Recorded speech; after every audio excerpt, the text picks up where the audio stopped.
Hey all, welcome to session 15 of Java Full Stack Made Easy. In the previous session, we discussed about the toString method. That was the last thing that we have discussed. And then we talked about the model classes, how we create properties in a model class, and how do we generate getters and setters. And we have also seen the use of getters and setters, and mainly we have implemented these getters and setters for encapsulation, right? The data hiding, and we have seen why should not we expose the properties directly to the outside world. So if you remember, in the previous class I told you in the next session we will be talking about what is this annotation override all about, and we will be talking about the concept of overriding. In previous sessions we have talked about something called as overloading, and in this session we will be talking about overriding. So let me just clean up everything that we have done in our previous sessions. So let's close that and take a example that suits overriding.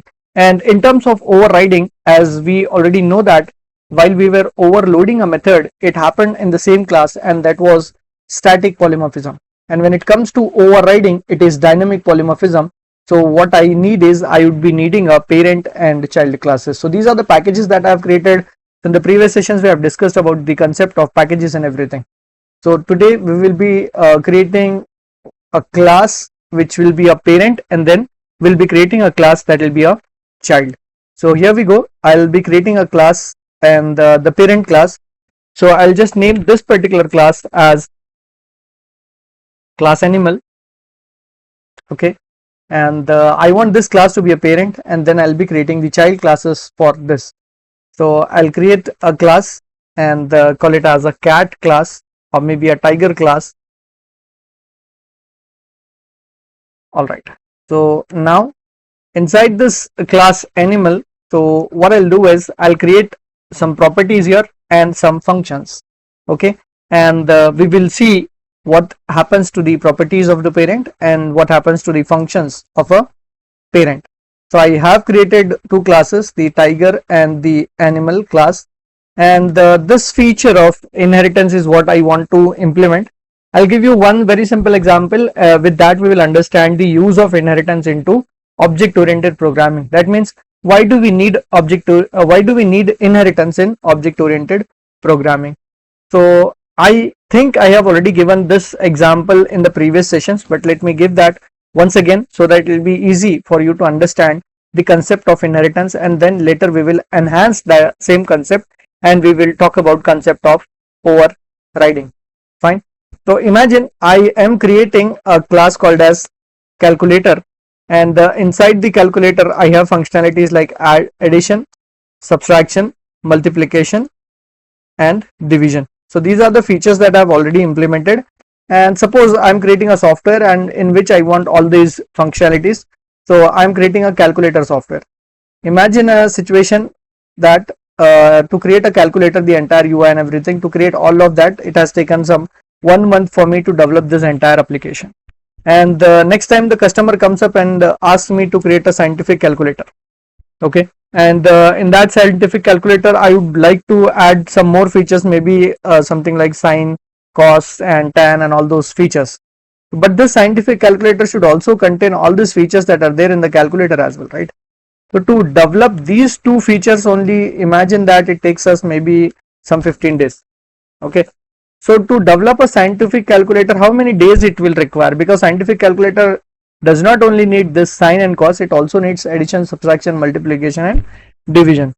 So obviously this takes 1 month and this takes 15 days, right? So it should be 45 days in total, 30 days for this, 15 days for this, right?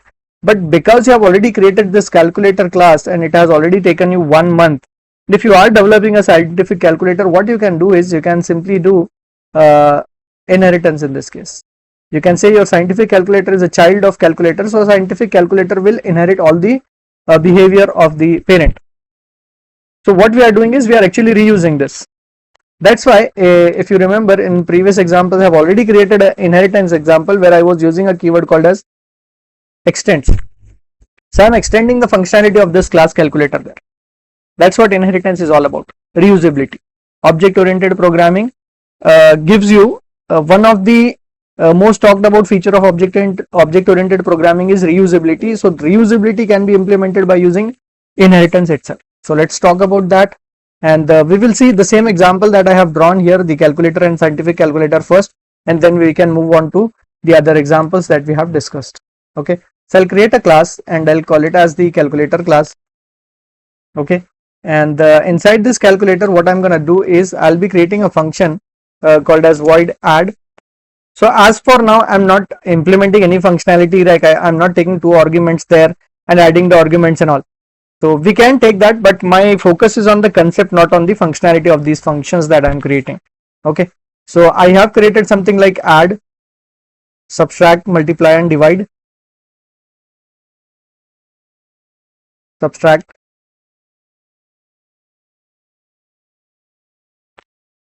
multiply, divide. So these are the functions that I have created.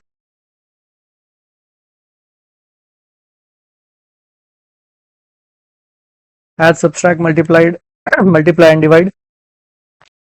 So what you can do is, in case if you feel the sessions are a bit slow, then you can watch it on 1.2 or 1.5x as per your convenience. There's no hardcore rules for it to watch it on the same pace. Sometimes some people consider that this is in a slow pace. So if you want to increase it, you can increase. Scientific calculator is the class I want to create now. So I have already created some features into the calculator class. This addition, subtraction, multiplication and division features are already created, and if I want to use it, just I can create a main method and use it, or I can create a service class and then call this methods on this particular object, calculator object. Okay, so I have a scientific calculator, and in the scientific calculator I want all these features, right? Plus I want the two other features that we discussed here, sin and cos. So I'll be creating two functions, sin and cos. I'll just copy these functions that I have created, because I'm not, as I told you, I'm not implementing the functionality of these functions, but I just want to know what these functions, like how inheritance works.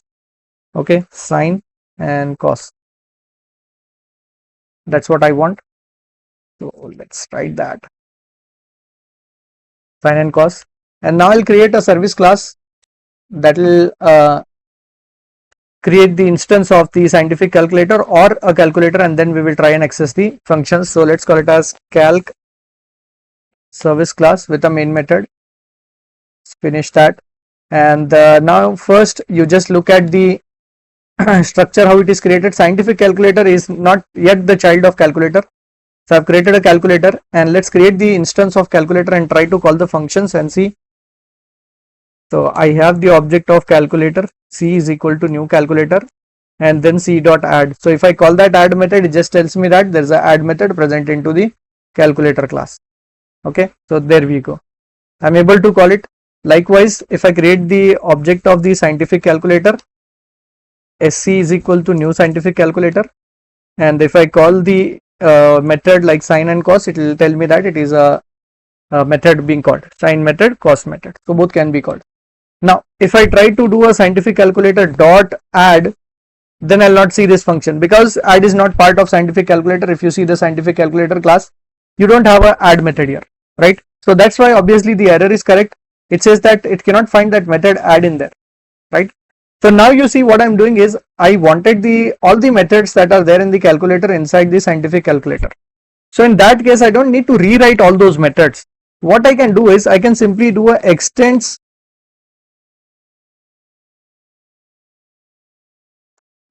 the calculator class. So once I do that, this scientific calculator will become the child of calculator.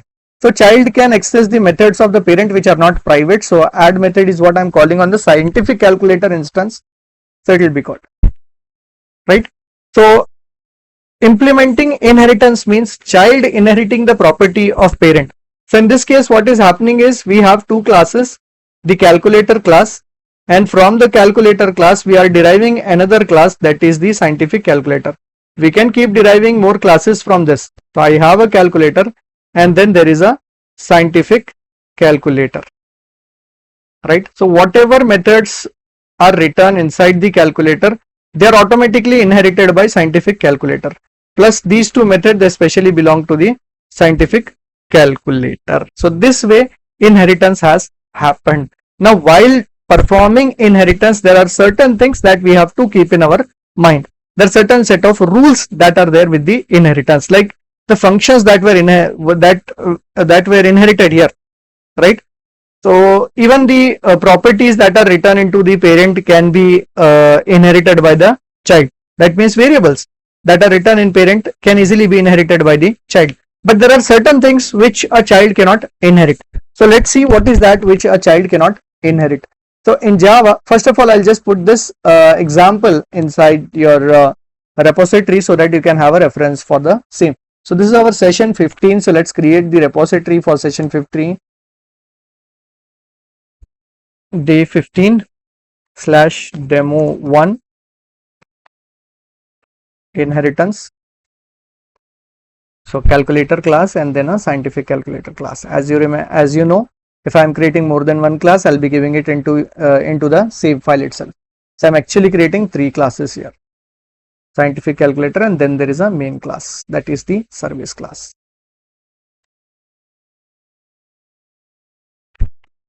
Okay, and I hope that with this simple example, you know how we are going to reuse the code that is already created. So in this case, what we are reusing? We are reusing all the methods that are created inside the calculator in which class? Scientific calculator class. By doing what? By doing extracts. So this way we can perform inheritance. So now, while inheritance, there are certain things that we have to remember. Rule number 1 is that Java does not support multiple inheritance with classes. This is something which I add externally on my own. That is, even if I just say Java does not support multiple inheritance, it is fine, but then with classes makes it more meaningful. So we will see that in details in our later sessions. But as for now, just remember that Java does not support multiple inheritance with classes. What does that mean? That means a class cannot have more than one parent. Okay, so that is what multiple inheritance is all about. So there is no multiple inheritance in Java for classes. A class cannot have more than one parent. So let's try that first and see whether the statement is correct or not. So I want to do what scientific calculator extends calculator, comma, extends animal as well. So that's what I'm trying to do. When I try to do that, it says there's an error, right? Insert class body to complete class member. So that means that you cannot have more than one parent in Java. Okay, C++ has this concept of multiple inheritance, but Java does not have Java does not support the concept of multiple inheritance. Okay, what is the reason for that? So I'll share you the reason and also the concepts that the problem that was raised in C++. So in C++, what used to happen is, statement number 1, what I would like to give you is Java equals to C++ minus the problem area. So this is what this is how the developers of Java defined Java as in initial days. We say that Java is simple, right? Why is Java simple? Java is not that simple. Okay, but we tell that Java is simple. Why is that? That is because Java was similar to the syntax of C++. That's why in initial days people called Java as simple, because the C++ developers were it was easy for the C++ developers to adopt to Java easily because the syntax was similar. That is why they called Java as simple. But for somebody who's learning Java directly, Java is not that simple. Okay, because in Java, if you have to print hello world, you have to write all the classes, then main method, and then the signature also has to be the same, then system.out.println, and then you have to write hello world. It's not that simple. But for C++ programmers, Java was simple itself, and they defined Java is equal to C++ minus the problem areas. So what was the problem in multiple inheritance? Let us understand that. So imagine that there is a class A which is a parent, and class B also the parent, and class C inherits both. This is multiple inheritance, a class having more than one parent. So if this was the case in C++, it is valid. In C++, your class can have more than one parent. It's all allowed. So what happens if suppose this class A has a method called as ABC, okay, and that prints let's say it prints hello, and class B also has a method ABC, but that prints hi, right? And now C is a child of A as well as B. Now since C is a child of A as well as B, there is what? There is a confusion. There can be only one copy of ABC. There cannot be more than one method with the same name, right? We have seen that in overloading itself. We cannot have more than one method with the same name with the same function signature. Here the signature is also same, the number and type and the sequence of arguments. So there are no arguments mentioned here. So because of which obviously C class cannot have ABC, because there is a ambiguity, there is a confusion whether to take this ABC from A and print hello, or whether to take this from B and print hi, right? So there is ambiguity. So to resolve this ambiguity itself, Java says what? Java says C++ minus the problem areas. So when you have multiple inheritance, then there might be situations where you end up having a situation like ambiguity. So Java avoids that ambiguity and even avoids multiple inheritance. So what we did in C++, we used to explicitly tell from which class we have to inherit this method by using scope resolution operators and all that. Java does not support all of that. Okay, so Java is C++ minus the problem areas. So what was the problem in multiple inheritance? We might encounter situations like ambiguity. So in Java it is completely removed. Fine.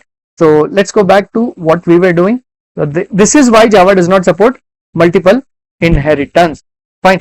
So this is one statement that we have seen already. Java does not support multiple inheritance with classes. That means class cannot have more than one parent. Now the next important point is very interesting with respect to again inheritance. Child class inherits everything from parent except private properties. So private properties cannot be extended. Obviously that is correct, because privates cannot even be private access specifier. If you mention, you cannot share it, or it is not visible to the child as well, right? So that's correct, except private and constructor. So this is very interesting point here.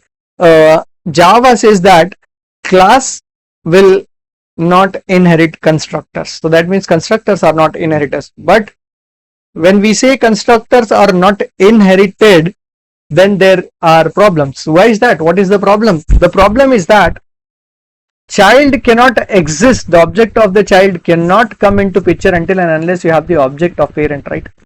So parent has to come first, and then only the child has to come, right? Without parent, child cannot exist. We already know that, right? So how is it possible that the child is not inheriting the constructor? Because constructor is something by which we create the object, right? So to create objects, we need constructors. That means when you want your class to come into picture, you have to create the object of it. When you are creating the object of a class, then only it gets the identity, right? So when it gets the identity, then only it comes into picture. That means it comes into existence. So without creating the object of parent, how scientific calculator can exist? Correct? So the object of the child can only be created after the existence of the object of parent. But Java says that no, child does not inherit the constructor. So when child does not inherit the constructor, what is happening here? First we will test whether child really inherits the constructor or not. If yes, then that's fine. If no, then why not, right?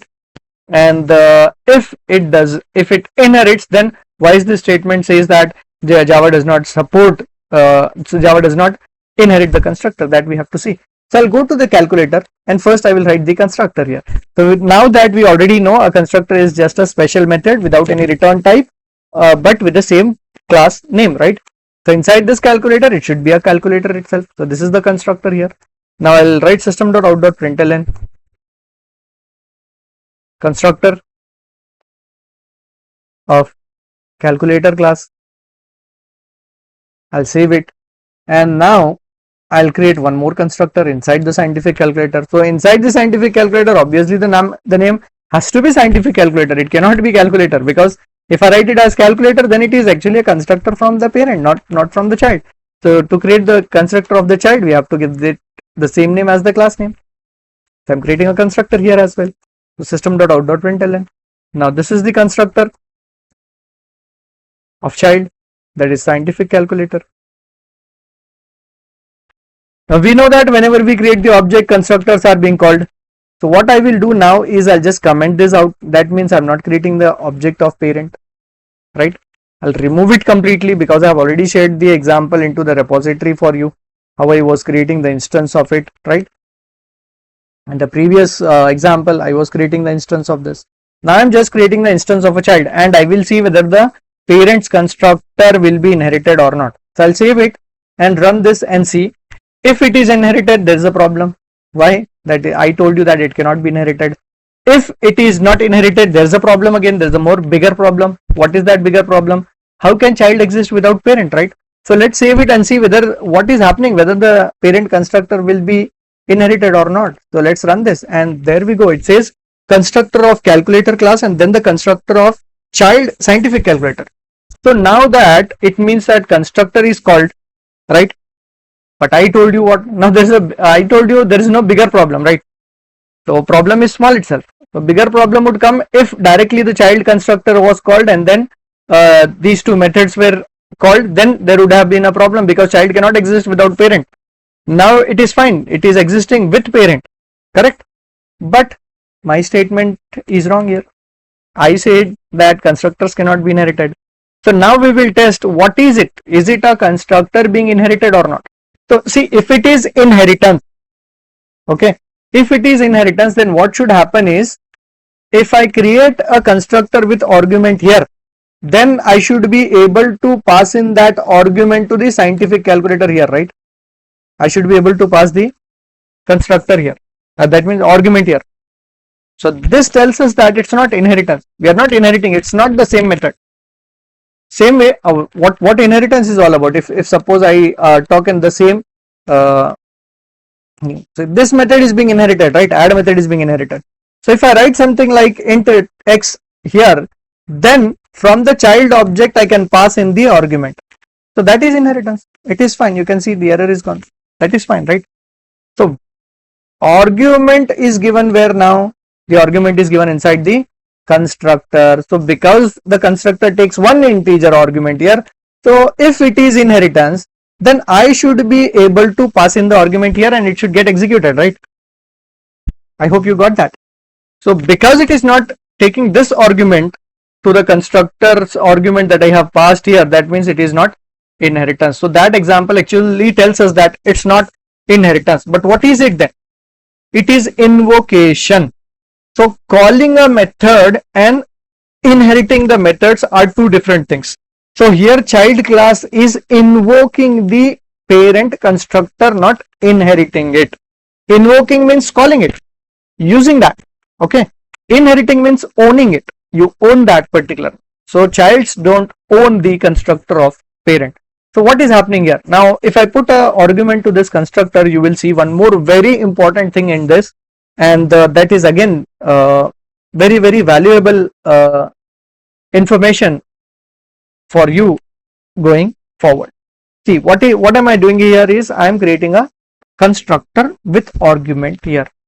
So if you go back to few of my sessions where I told you that if you create a constructor, then compiler does not create a default constructor for you. Default constructor is a constructor with 0 arguments. So I have created a constructor. That means now this calculator class does not have any default constructor. Now the moment I create a constructor here, you notice that the scientific calculator started giving me an error, right? The child class started giving me an error. Now why is that? That is because, see, if I go to a scientific calculator, you see the error is on the constructor itself. So do you see that the error is on the constructor? Now why is that there is an error on the constructor of this? This is because, see, if you remember in some previous sessions, some 2 or 3 previous sessions, I told you we will understand this super keyword. You remember that? So whether I write it or not, it is there is something that I told you before. So if I save it, now there is no problem, right? Do you see there's no problem here? So what happens internally is that a call to super is given by default by the child. So this is because of the super itself, it is calling the constructor of parent for you. That's invocation. We are explicitly invoking it. You don't see it here. Okay, you don't see it here, but it is there.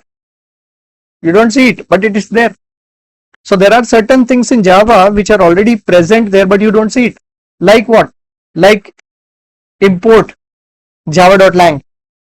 We are never writing string as import java.lang.string. We directly use the string, right? String x is equal to hello. We know that string is a class, right? If I put my cursor on the string, you see java.lang.string. Are we writing java.lang? We are not writing it because java.lang is a default package. So we don't need to import that particular package, right? So in Java, there are certain things which are there, but you don't see it. Similarly, here, there is a super keyword added. What I'll do is I'll comment it and I will generate a constructor for this. Okay, let's say generate constructor from superclass. Okay, so when I generate it, you see this scientific calculator super. It's already added there. Correct? So why is that? That's because child cannot exist without parent. That's why Java internally has a super keyword being called for you. Right? So it has to follow the mechanism. Child has to exist before, a child cannot exist before parent. Parent has to exist before child. That is why here there is a super keyword that is called automatically. So when I write it like this, int x here, so what is happening is the parent constructor with 0 argument is not there. So there is a problem here. If I put my cursor here, you will see the exact same error there. So read the error. Implicit super constructor calculator with 0 arguments, undefined, must explicitly invoke another constructor.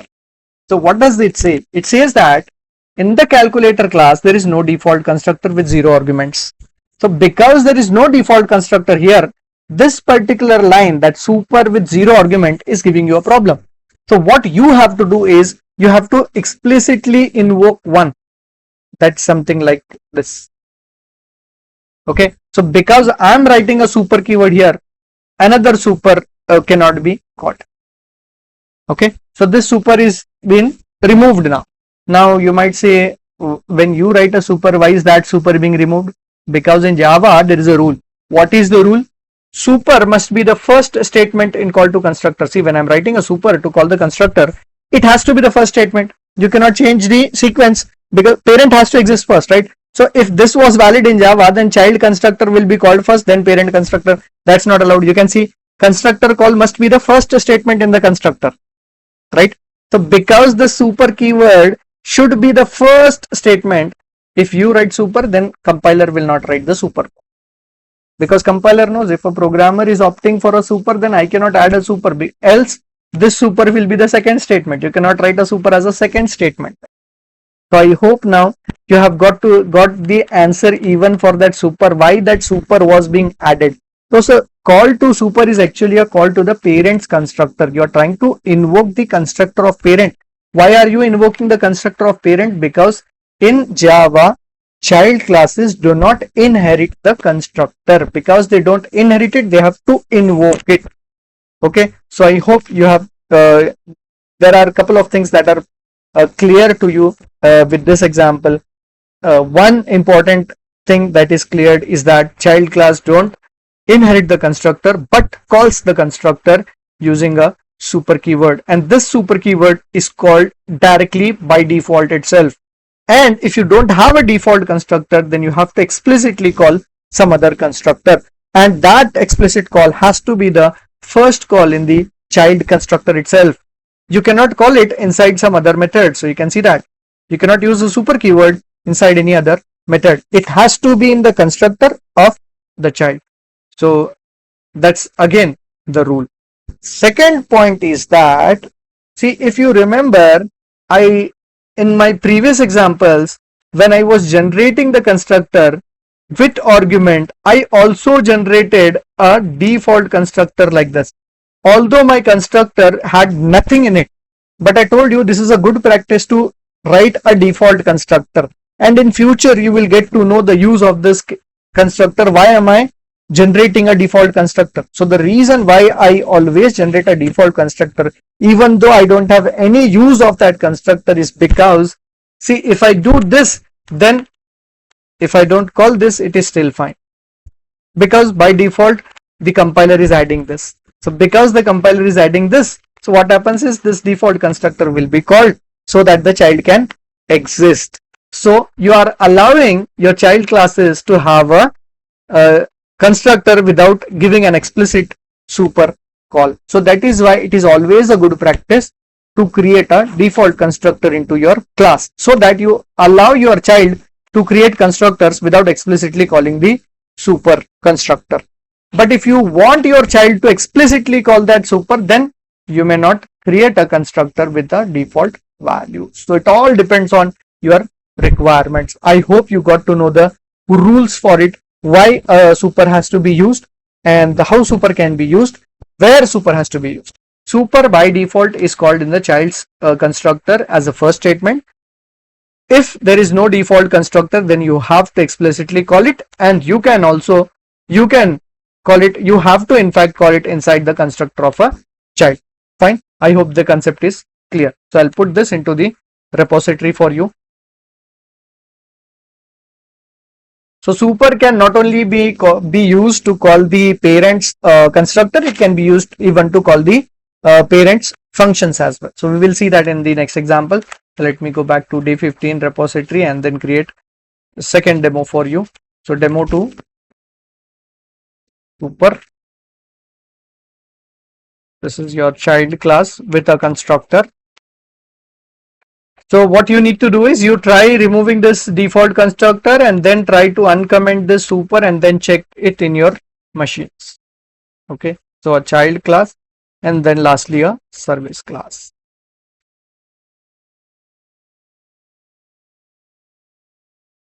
Like super is used to call the parents constructor, this keyword can also be used to call the current constructor, because super refers to the object of parent, this refers to the object of child. A constructor can be changed, that means one constructor can call another constructor. So let us see that with one example and then we will move ahead. So here I go, calculator. If I want to call this constructor inside this constructor, it is fine, I can do that. How do I do it? I can go ahead and use this keyword here. So I will say this and call 21. That means this constructor is called here, and I will say system.out.println default constructor, and this is constructor with one argument. So when I am creating the object of this child, you notice it here, I am not writing anything. So if I am not writing anything, by default this super is called. So if super is called, then what happens is this constructor is called. So 21, that means first this constructor with one argument will be called and then default constructor will be called. So this is the flow of a program now. I'll go here and run it and you should see the same sequence. You can see it here. Constructor of child class with one argument is called, then the default constructor is called, then constructor of child is called. How is it working? So whenever I do a scientific calculator, SC is equal to new scientific calculator, it actually calls the constructor of the child, right? So it goes to the constructor of this child here. So when it goes to the constructor of child here, then there is a first statement written as the default constructor, right? So we have not called any super. So the default of the parent has to be called. When the default of the parent is called, so it goes here, the default of the parent. And inside the default of the parent, you are calling this 21, that means current class constructor that takes one integer argument. So it comes here, calls this constructor, and this line is finished. Then this line system.out.println has to print default constructor. Then it goes back and it has executed the super, and then it has to execute constructor of child. So that is what is happening. So first this constructor of class with one argument, that is what is called, right? Then the default constructor is called, then the child constructor is called, because that's the sequence in which we have called it. So now you can see that this keyword can also be used like a super keyword. So using this keyword or a super keyword is nothing but like what? This refers to the object of current class, super refers to the object of parent class. So like in the previous examples, in the previous sessions, we have used this keyword to call the current class properties. Super keyword should be used to call the parent class properties. This keyword cannot be used in a static context, which we have already studied before. Super keyword will also not be used in the static context. You cannot use a super keyword inside the static function. So hope that's clear to you. Once again, I'll put this demo into the repository, and this chaining of constructors can be one of your again interview questions, where they might give you the question like this, and they might ask you to predict the output of it. So object of only the child is created here, right? So just the child constructor will be called. So do not predict it as only the child constructor will be called. Whenever it goes to the child, a super with the default will be returned here, and then it will call the default, and then in the default it is calling the argument. So first argument constructor will be called, default constructor gets completed, then it comes here and then prints this. Okay, so let me put this into the repository, demo 3.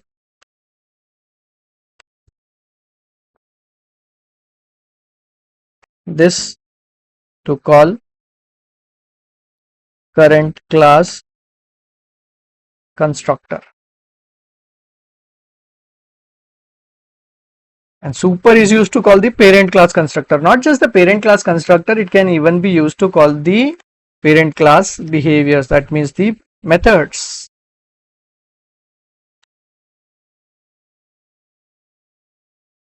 All right, so here we go. Now I hope the concept of the super and all is clear. What I will do now is I'll try and inside this cos or sine or something, if suppose I have a function here, void, let's say add. Now what am I doing here? This is the parent method, right? So there is a add method written here inside the parent. I am creating the same method inside the child, right? So this concept itself is called as overriding. Let's just call it as system.out.println. Let's call it as new add method and save it. And in the previous cases, whenever I was calling this add method, you notice that it was giving me just the add. Now when I do that, you will notice that it is giving me new add method. So if what is overriding? Overriding means modifying the behavior of parent. Okay, so if you are modifying, okay, ignore the spelling mistakes, I'll not just go ahead and correct it. Anyways, so void add, my focus is on this. There is an add method inside the parent, and I'm trying to override that. What is overriding? Overriding means modifying the behavior of parent. So I'm trying to modify the methods from parent, right? Now what are the rules? We have if you remember, we have learned the rules for overloading, right? So what is the rule for overriding, right? Let's ignore this. And now let's learn the rules for overriding. Rules for overriding. Rule number 1, type, sequence and number of arguments must be the same. It has to be the same. So in overloading, this has to be different, right? So if you remember the rules of overloading, number, type and sequence, any one has to be different. Now here it has to be the same, right? So it's a valid overriding. And whenever we are overriding, what we can do is we can just test it whether it is a valid overriding or not by using a @override annotation on top of it. So if it is not a valid overriding, it is going to give you an error. How? See, number, type and sequence has to be the same. I am changing the number of arguments. There it was 0. Now I am adding one more. So it says that it is invalid. I cannot override it. The method add int of type scientific calculator must override or implement a super type method. So what it says is that there is no method which I can override. Parent class does not have an add method with one integer argument. So you are trying to tell me that override the method from a parent, but I cannot do it, right? But if you remove this override annotation from here, this function becomes valid automatically. Now why is that? That is because in this case, there will be two add methods in the scientific calculator. One without argument, another one with argument. Okay, so you will see it here. If I write it that way, I can use a sc.add. So the old add method will be called just the add method. So if I do a sc.add with one integer argument, that will call a new integer, a new add method. So you can see that in this case now we have two add methods. So if you change the number, type and sequence, that automatically makes it overloading. It has automatically made it overloading, because if I see a sc.add, you can see there are two methods. Add method, which is an inherited one coming from the calculator, and add method with one integer argument. It is not a overloaded method, overridden method. It's not coming from calculator. It is a special method from scientific calculator only. Okay, so while overriding, you should ensure that you create the same number, same type and same sequence of argument, else it will not be a valid overriding. In this case, you can call it as overloading, but you cannot call it as overriding. Fine, so I'll put this example and call it as overloading first, then we will see more rules of overriding. So this is not overriding, this is overloading. Demo 4. Overloading. But only thing is, what is happening is, in the overloading is happening in parent and child. In this scientific calculator class, I have two add methods. One is a inherited method, another one is its special method. So this is overloading itself, not overriding. So for overriding, the rule says number, type and sequence has to be the same. Okay, now I will give you an example where we are overriding it. So for overriding, we don't need to call this, and here the number, type and sequence has to be the same. Now it is overriding, a valid overriding, and if I call this add method now, it is going to call me a new add method. It's not calling the old add method. Why is that? That is because I actually have modified the method. Because I have modified the method, I'll get the modified one. It's as simple as, like, see, your parents, they own something, they own a property, like say they are manufacturing a car. So their days, they used to manufacture Maruti 800. When you inherit it, you feel that you have to extend it. You have to extend the functionalities. So you don't manufacture the same old Maruti 800, right? So you might manufacture what? Alto, or maybe you want to manufacture a more advanced one, Baleno or something, right? So that way, you inherit the property of a parent, behavior of a parent, that means functions of a parent, you modify it. That's what overriding is all about. And the rule for overriding is that the number, the type and the sequence has to be the same. So let me copy this and put this as overriding example for you. So this was, the previous one was overload, this is override. So demo 5, overriding. So up to Java 1.5 we had no annotations. Now we have a annotation that tells us whether the below method is a overridden method or not. So it is always good practice to make use of the override annotation. It is not compulsory, but it is always a great practice, because it ensures that the below method is a overridden method. Okay, annotations provide meta information. That means they give extra information and they force certain things, like if I say override, the below has to be a valid overriding concept. Now, one rule was number, type and sequence has to be the same. Next rule is that the return type. Okay, so let's see what is the rule saying about the return type. So in this case, the return type is same, right? Return type was not a concern when we were performing overloading. For overloading, return type is not checked, but for overriding, return type is must. So let's see what is the type of return type here, void, right? So let's go to the scientific calculator and try to just change the return type of this add method. I will make it int. When I make it int, it has to return something, right? Return 0. Now, when I put a cursor on this, it says the return type is incompatible with calculator.add. Right? So it's telling me that the return type is different. It's not compatible. So the rule says what? The return type has to be compatible. That means it has to be the same. Must be same. Now, it has to be the same only, or is there any case where the return types can be different? Okay, so we will see that it has to be the same or what. Now here I go. First, I hope that you have got to know this rule that the return type has to be the same. Here, if it is void here, then you cannot come down here and change it to int.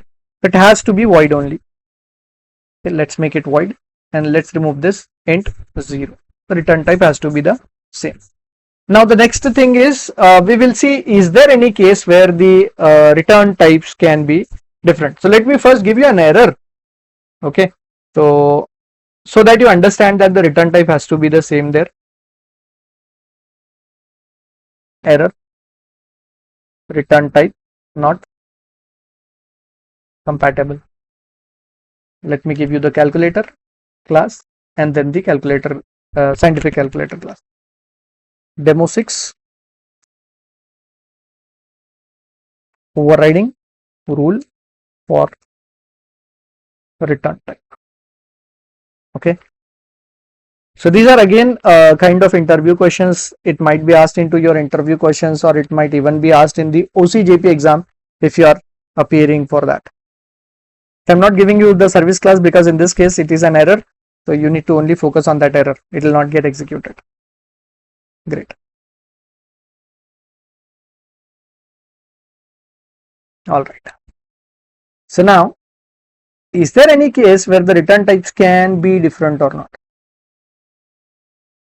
So here, first let me just write it as void and then change it. Okay, so because the return type is same in this case, it's all fine for me that I can overwrite the method. So about the return type we have seen. What I will do is I'll go here and I'll write the return type as number. Okay, number is actually a predefined class in Java. Return, suppose if I do a 0 is actually, number is of type int, that's why it is possible for me to return 0, or else I can even return null here because it's just an object type of data, right? So null can be returned, that's all valid. If I write 0, auto boxing is happening, that's why it is valid. Okay, if there was no concept of auto boxing, then we could not write a 0 directly here. So as for now, let's write 0 here, and then there is a problem here because it is incompatible, right? So we have to write number again because the return type has to be the same. If it is returning a number, then it has to return a number 0. Number is a built-in class in Java. Okay, so now what I will do is, instead of writing a number, I will change the return type. I'll write it as integer. Now I see a calculator has a return type as number. Scientific calculator has a return type as integer. So that means we can change the return type, right? But how did it now change the return type and it is still valid overriding? You can see that I have added annotation. It's still valid overriding. Now what I will do is, can I change with anything? Like if I write string here, will it work? No, it says it will not work, right? So I'll go here and I have to first return the string, but then it says, oh, return type is incompatible. So what are compatible return types? The return type can be changed, but you have to provide a compatible return type. Now what is return type compatibility? What type of return types are compatible? That's the question that comes into our mind, right? So let me go here to the calculator and then I will try and write integer here. I'll save it. And then again go to scientific calculator. Instead of writing integer here, I will try to write number. Oh, now again see, integer and number is not working now. It says the return type is incompatible with calculator.add. A number and integer is fine, but integer and number is not fine. Why is that and what is happening? In the previous example, when I was writing number there and writing integer here, it was completely valid. But now when I'm writing integer there in the parent and writing number here in the child, it's not valid. So what is that? What is this rule, right? And what is number and integer? So for that, first what you have to understand is, you have to go to the browser and first you have to check about the number class and the integer class in Java so that you can understand it properly. Number class and integer class in Java. So they are actually parent and child. Okay. So let's go here and see the result for it. Integer. Anyways, so in Java, the number class and the integer class are part of java.lang package and are used to work with number. Hence, here is a concise explanation of both. But what I want is, I want a more detailed stuff about it. So let's say number class in Java. So let's go to the official documentation and see what official documentation says about the number class and says about the integer class. Instead of number, let's take the integer instead. Now why I'm taking integer, you will understand it once I show you the official documentation about the integer class in Java. So this is the official documentation about the platform 8. You can see for the other advanced platform as well. So now you can see that there is integer here, right? It's the class integer. This is the hierarchy. Who's the parent of integer? Number. Who's the parent of number? Object, right? Object class is the parent class for all the classes in Java. So integer class is inherited from number. They are parent and child. Number is a parent. So what you can do is the rule, if you come back here, when I'm adding a parent class here, if it is returning a parent type of data, number, if it is parent here, then it is fine for you to either give the same class or you can give the child of it. It is completely valid. So the rule is what? The return type must be the same or child of the return type. If the return type is class type. So if you are writing any class type, then you can either write the same one or you can write the child of it. That means, again, if suppose I have a return type, here I have created some classes, right? Animal class, and then I have created a tiger class. So let's extend this tiger with animal. So I have just the dummy classes, okay? As of now, animal and tiger has nothing, but then still it is a type. So I can use that. If the parent class has animal here, then it is possible for me, and now I cannot return 0 there. I have to return null. No auto boxing to 0, right? So if it is now, it has to be animal, completely valid. It has to return null because class type data type must return something, object of type animal. I am not returning it, that's why I am returning null. So animal is valid, and what is also valid is tiger, because tiger is a child of animal. So this way we can perform overriding, and while overriding you have to focus even on the return type. The return type has to either be the same, or if it is a class type, then you can give any child type of the return type of the parent. It's completely valid. So I hope I'll give you this example here, but I'll not give you it with the animal and tiger. I'll give you with number and integer so that it will be easy for you to understand that. Okay, and integer. Also, I'll write that point here. Number is the parent of integer in Java. Okay, so let me give you that calculator. So this is demo 7.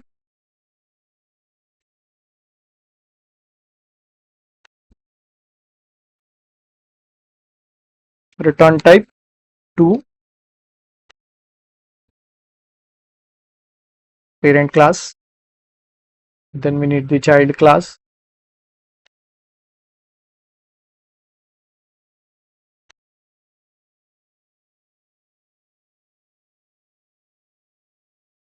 see any class you want to know, whether you want to see how many number and everything are there, like which class is inherited from which class and all.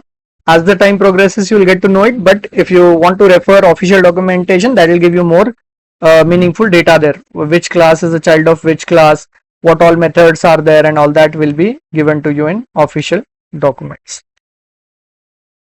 Oracle docs. Alright, so let's learn another rule regarding the overriding itself. Now the next rule, what is that next rule? So first I'll go back and make it simple. Let's just make it void now, or let it be integer and the other one also integer. Anyways, let's make it void and keep it simple.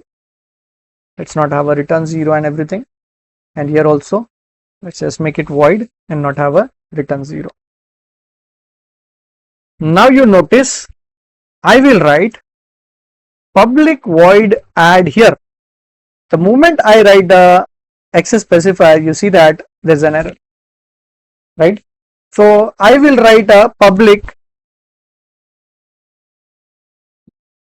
void add. Now it is fine. It works well.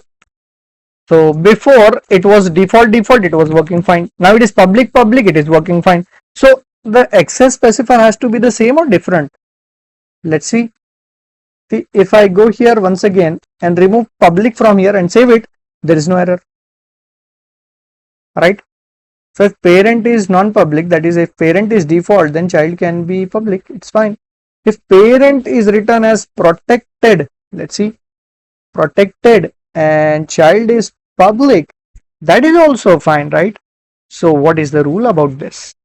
I can change the access specifiers, but again there is certain way of changing it. Let's say what I'll do is I'll make it public here, okay, and I'll go to the child and then remove public from there and write protected. So in the previous example when I was writing this, it was completely valid. Now when I'm writing it, it is giving me an error, right? So like in the previous example where I was writing number in the parent and integer in the child, it was valid, but when I write integer in the parent and write number in the child, it was invalid, right? So if the return type of the parent is some parent class, and then either the same class or the child classes are valid. Now in this case, what is that? What is that rule? So let's understand the rules.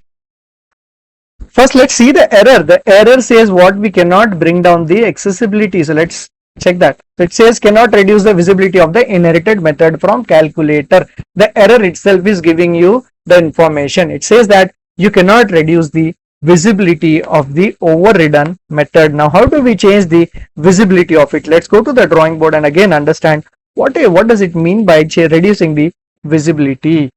So if you remember, I gave you the ranks of the access specifier. Remember, while we were talking about the access specifiers, I gave you the rank. Public gives the highest access, so that's why it comes at the top. Then protected, because it gives the access to the package members as well as the child, so second highest access. Third highest access is given by the default because it gives the access to the package members. And then lastly the private, because it gives the access only to the class member, right? So we can rank the access specifiers that way.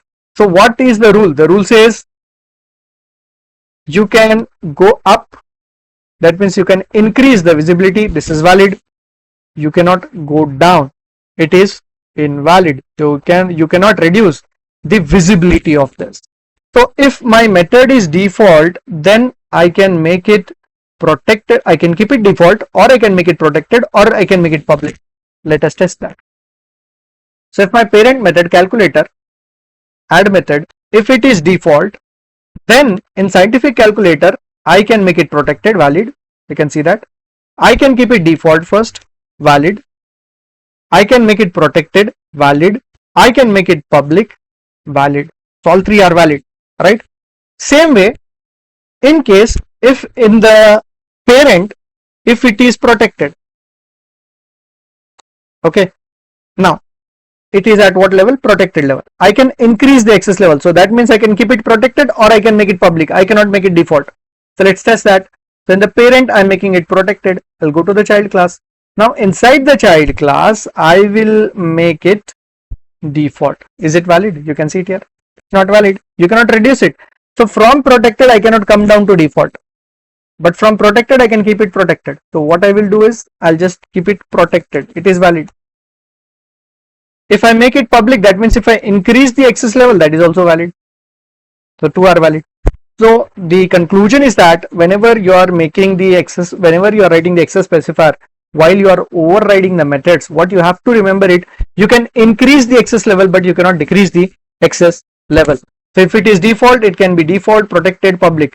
So just tell me, what if it is private? Then what all access levels you can give? You might be thinking default, protected, public, right? But if it is private method, then it cannot be inherited. If it cannot be inherited, there is no chance of overriding. For overriding, you need inheritance. Okay, let's test that. If I go to the calculator, make it private here. So if I make it private method, then that's it. No overriding. Because of what? It cannot be inherited. You make it public, protected, whatever. It still gives you an error. That's because the method add of type scientific calculator must override or implement a super method, because private methods are not visible to the child. If the method is not visible, that means if a method is not inherited, how can you override it? So that's what we have seen in our first point, that is rules for Java classes inherits everything from the parent except the private and the constructor. So because you cannot have the inheritance for the private methods, there is no chance of overriding the method. So for overriding, you need methods that are visible to you. Private methods do not pass overriding. Do remember that important point. So I hope the concept about overriding with respect to access specifiers is pretty much clear to you. Now that the previous method is declared as private and here the method is marked as public, it's all valid. Okay, so I'll remove the error and give you this demo as well. Copy and put it into the repository. This is my demo 8.